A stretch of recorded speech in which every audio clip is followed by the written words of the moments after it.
Hey, kumusta mga kaibigan? Bali, ito palang iwa-waterproof natin. Bali, lilinisin natin siya, babacuumin natin.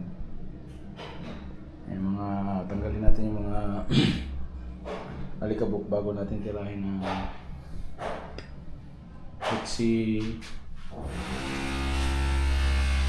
Lexi tight yung mundo.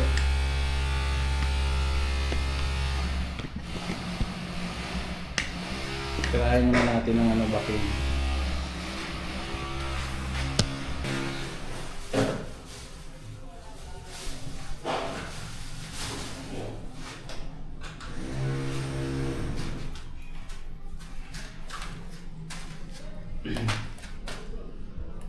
Kahit anong vacuum naman pwede dito. Ito naman nakita na natin doon nakatambak kaya kinuha natin.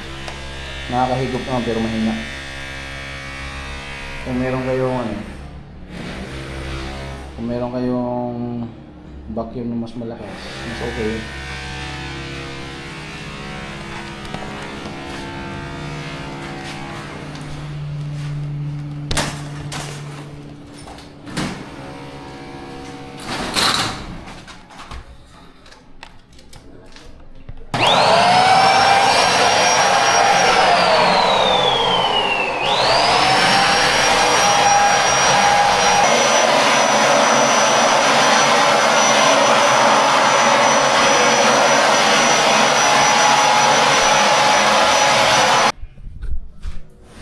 Yan, gamitin natin ito. Tingnan natin kung mas malakas ba humigop.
Yan, kumuha na tayong backup.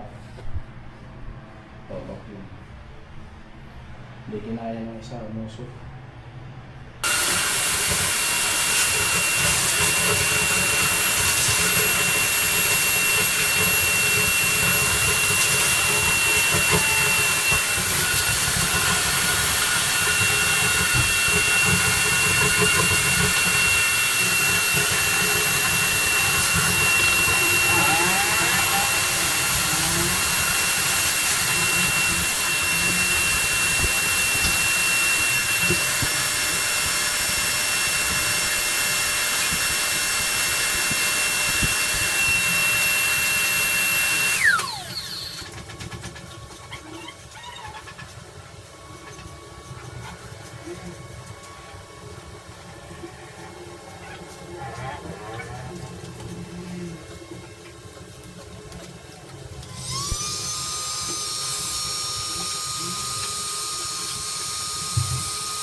Yan mga kaibigan, baka magtanong, baka magtanong kayo dyan, bakit ganyan ang pagkagawa ng flooring.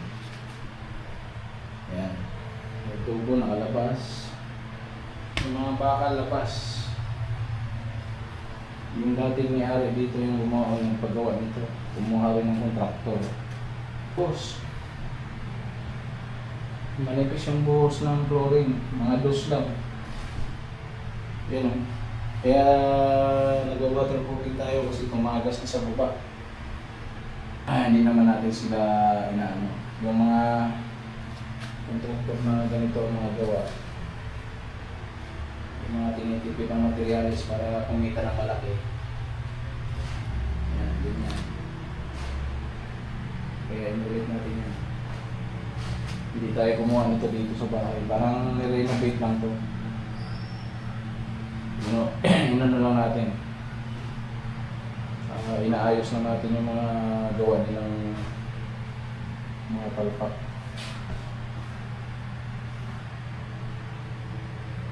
Yan, bali ano tayo? Para ibang yan, bali flexi-type natin. Haluin na natin yan. Ilagay natin 6 kilos.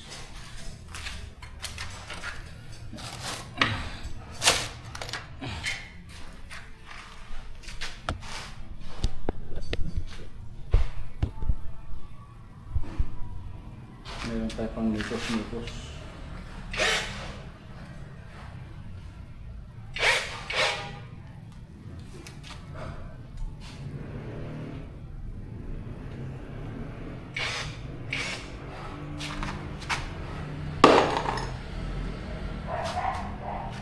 Gamitin natin. May pang nikos.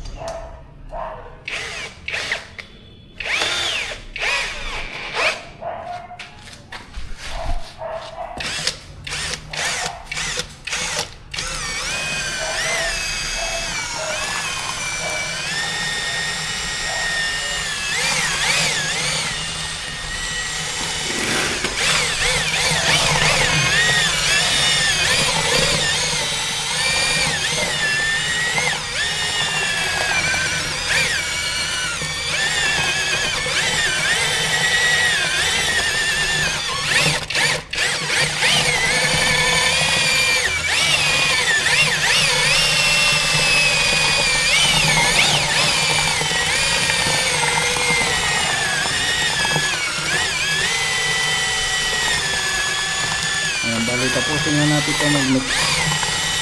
Mix na natin ng pinong-pino.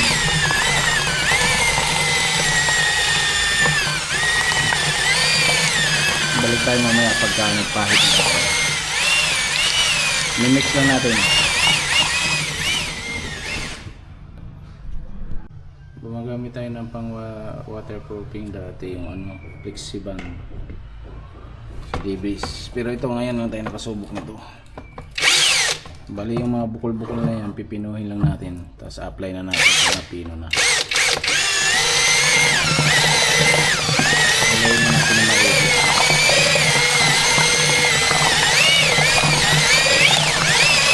Tapos na tayo maglinis doon sa ano. Tapos na tayo maglinis doon sa CR. Ngayon, haluin lang natin ng maigi to. Pagka nahalo na, i-apply na natin. Yan, 6 na kilo nilagay natin dyan. 6 na kilong simento sa 1 galon na Flexi-type. Ayan, ito gamit natin roller brush, D4 na brush. D4 rin yung roller brush natin. Testing natin siya.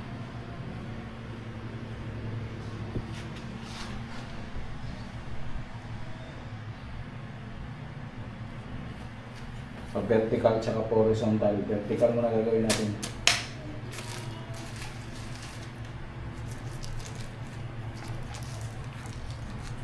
Tingnan natin kung ilang ganito.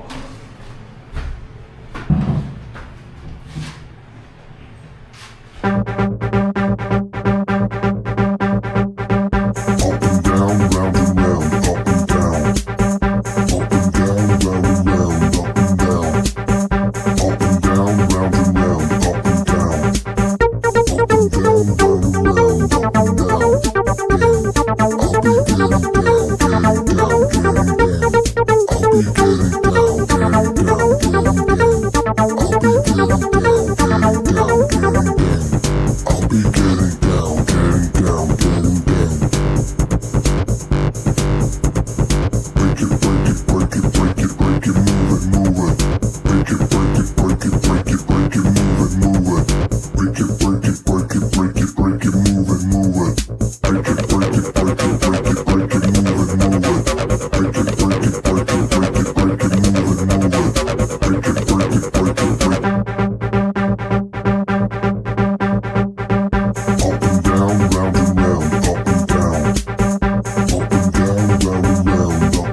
Break it, move it,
break it,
Yan, tapos natin. Mabutarayala siya ay lasay saka. Bali, bukas babalikan natin yung pang second coating. Yung kalahati na lang ito na second coating na natin to. Yung kalahati na lang doon ng hindi pa, tsaka yung dito sa may bandang pader. Tsaka doon sa kabila.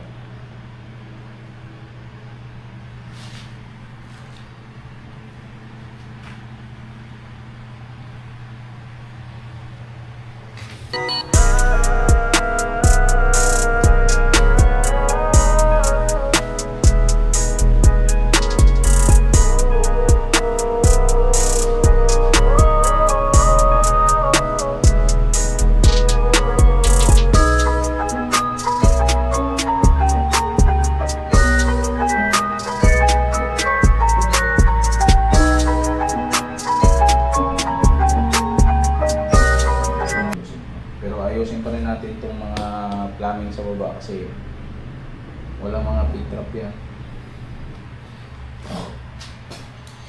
Lalagyan natin mga pit-trap. Yan, pati yan ang medyo makapal natin dito. Yung doon, west coast na. Nandun.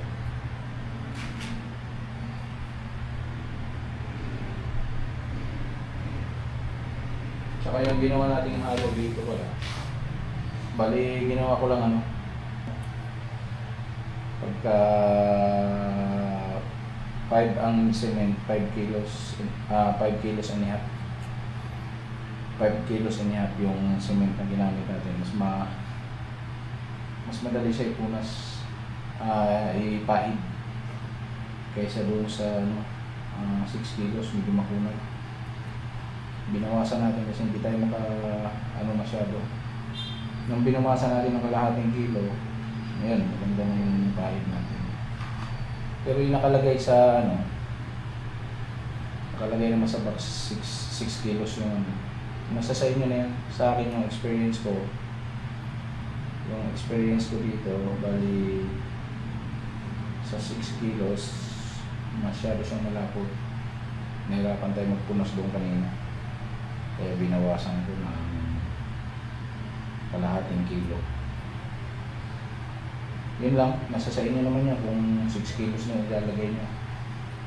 Sa akin, bali binawasan ko lang para medyo malambot yung pagpahid. Testing din naman natin bukas kung okay.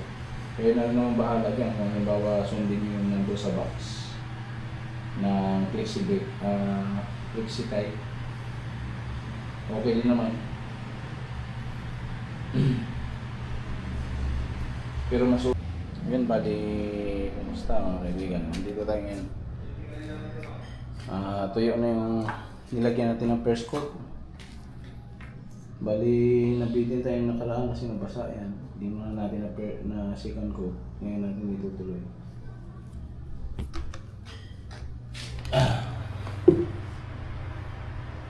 Bali yung nagawa natin dito pang horizontal pa. Gal pa ganun. Hindi pa natin nagagawa kaya marami pang mga uka-uka yun. Yung padadaanan natin yan para kompleto na. Tapos patutuyuin natin ulit. Tatiles na natin. Papatiles na. Yan, okay naman yan. Kasi nabasa yung nandito natin sa gilid. Ngayon tuyo na siya. May tumutulo pala dun sa tubig. Hindi natin napatay maigi yung gate bag.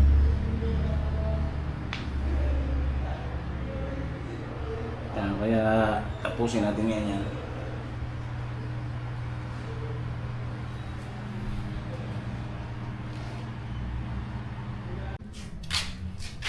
Yan pa lang yung flexi type na ginamit pala natin. Ito. Nasa na to, nasa 4 o 5 taon na ata naka-stock.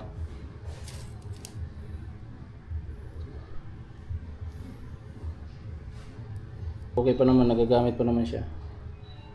Bali, inuubos na lang natin to. Okay pa naman siya kahit na 4 na taon na. Oh. O, up. Okay pa naman din. Ano pa, hindi pa naman siya sira. Okay pa naman yung dikit. Ayan, bali, tatapusin na muna natin yung lababo. Ay, yung ano, pag-waterproofing. Ayan, bali, ano na tayo, malagay na tayo. Pang second coat. Ang tala lang. Yung mga nakikita niyo sa camera na yung mga, yan yung may mga puti-puti kung naiiwan. Yan yung tinatabunan pa natin yan. So, palagpag naman tayo. Nung nakaraan pa, ganun tayo. Ngayon, gagawin na natin pa ganun.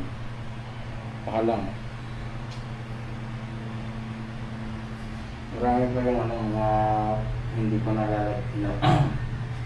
Marami pang hindi pa nalagyan ng yan, mga waterproofing. Pagkatapos sa tuyo nito, tatayos na. Tapos ayusin muna natin yung plumbing doon sa baba. Kasi ang gawa nitong mga dating gumawa nito, walang kitrap yung mga lababo, ay mga drain. Baho na nga din sa taas. Pero bukas naman itong isa. Talagang mabaho yan. Ito lalagyan natin yung kitrap. Yung isa may kitrap pero baka ayusin na lang natin yun kasi tatamaan siya ng ano yung metal paring. Yan, bali, tapusin na muna natin ito.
Tapos na natin mag second coat.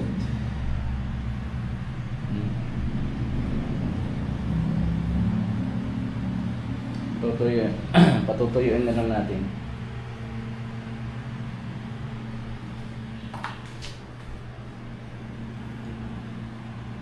Yan, yan ang DIY natin mga kaibigan.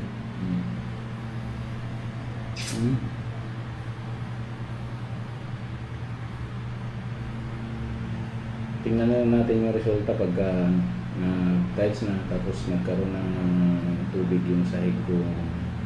Okay ba yung nagawa natin waterproofing? First time lang natin dito sa Divis na cementitious waterproofing. Lagi natin ginagamit yung flexible. Yun. Balikan natin mamaya pag natuyo na. Yan, okay na. Tapos na natin. Bali na third coating pa natin yung sahig. Yung pader hindi na. Kasi may natira pang ano tayo, inubos na natin. Dapat second coating lang tayo, okay na. Yan lang, may natira pang flexi tight, may natira pang flexi tight, inubos na natin. Inubos ko na lang yung natira pa. Kaya naglagay tayo ulit ng bago. Yan lang, ganito lang mga kaibigan. Salamat sa panonood sa aking channel.